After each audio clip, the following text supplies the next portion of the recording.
Via Ferrata Sports Frenzy among young Chinese. Via Ferrata, a rock climbing project that has become popular among young people in recent years, originated from the Italian word for via ferrata. Its climbing path is mostly composed of hand climbing frames, foot pedals, suspension bridges, and steel cables.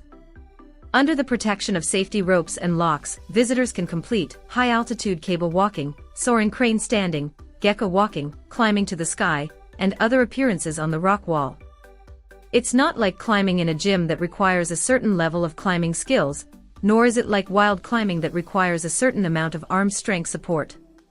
So most of the promotional slogans for the Via Ferrata project are like this: safety is fully guaranteed. Even with zero foundation, you can experience rock climbing. It has the thrilling excitement of outdoor rock climbing without high professional technical requirements. From elderly people up to 65 years old to elementary school students down to 6 years old, everyone has the opportunity to climb. The almost zero threshold, coupled with magnificent mountain and water scenery, and the visual impact brought by the nearly 300-meter altitude, the Via Ferrata project on Yendong Mountain has attracted more and more young people like Li Yan to take photos and check in. They soared to the edge of the cliff, spread out their hands, stepped on the cliff wall, and formed an angle of 90 degrees or more between their bodies and the cliff wall. They share photos on social media, seemingly dangerous but actually charming. For safety reasons, Yendong Mountain Scenic Area can only adjust its operation strategy. From the initial no limit on the number of visitors, in March of this year, each route will have a flow restriction when there is an excess of tourists. The B route is limited to 150 people per day, and the C route is limited to 80 people per day. In June of this year, tourists are required to make an online reservation 10 days in advance, and tourists who want to experience the A route must climb the B route and have their coach confirm their physical condition before they can purchase tickets and play. Last May, Wang Jinka experienced the Via Ferrata project on Yendong Mountain. At that time, he didn't come specifically for Via Ferrata. He just came all the way, and the price was not high. So why not give it a try? He and his 3 companions spent 188 yuan to choose the A line, which has the highest climbing difficulty, and is 400 meters long. The difficulty of line A is that it starts with a slight negative angle vertical climb, and the more negative angles there are, the more tired tourists will be playing. Most people have strength in their feet, but not in their hands. After playing the whole game, your hands will be particularly tired. Fortunately, there were not many people playing Hida at that time, and Wang Jinka only climbed it in just over an hour. The scenic area at that time did not have any special encouragement for tourists. Now, as long as tourists can complete the A and B lines within one day, they can win the Warrior Trophy of Yendong Mountain Via Ferrata. But Wang Jing doesn't care about this. He likes to immerse himself in the scenery of the cliff edge while climbing Hida. This kind of scenery is different from what one feels when climbing a mountain.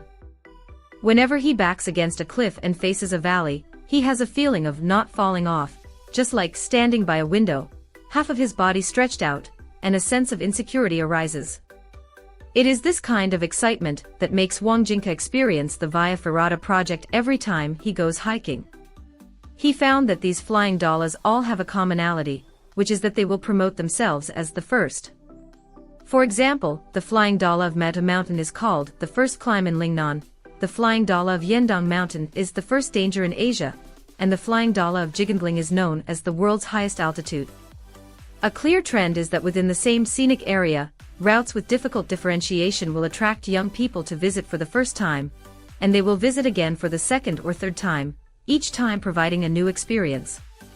Around Qingming Festival and May Day this year, the Via Ferrata projects in Yandangshan, Beixishan, and Jigangling were all fully booked, and some even required tourists to make reservations in advance to purchase tickets. These scenic spots have become popular with the Via Ferrata project, and other scenic spots have also become envious, giving rise to the idea of designing Via Ferrata projects, and many have successfully implemented them. For example, Baotou Mountain in Baoding, Hebei and Simeon Mountain in Chongqing opened their Via Ferrata projects in May and July of this year. Even an amusement park in Tianjin has built the Via Ferrata project in the park, claiming to be the first Via Ferrata mountain climbing project in Tianjin, attracting many parents and children to come and check in.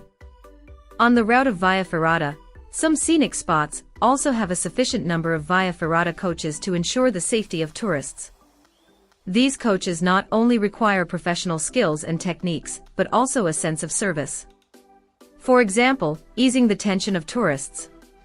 When tourists stand at a high place with only one rope hanging from them, they are inevitably afraid psychologically. And the coach's responsibility is to encourage and appease these tourists. Some scenic spots will consider the safety carrying capacity from the early stage of design.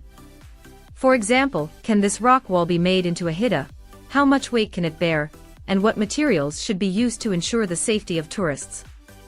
As long as it is designed and operated by the scenic area, there should not be too much risk. Moreover, enjoying the process is the most important. The feeling of reminiscing after reaching the finish line is really refreshing. At that moment, I felt really amazing.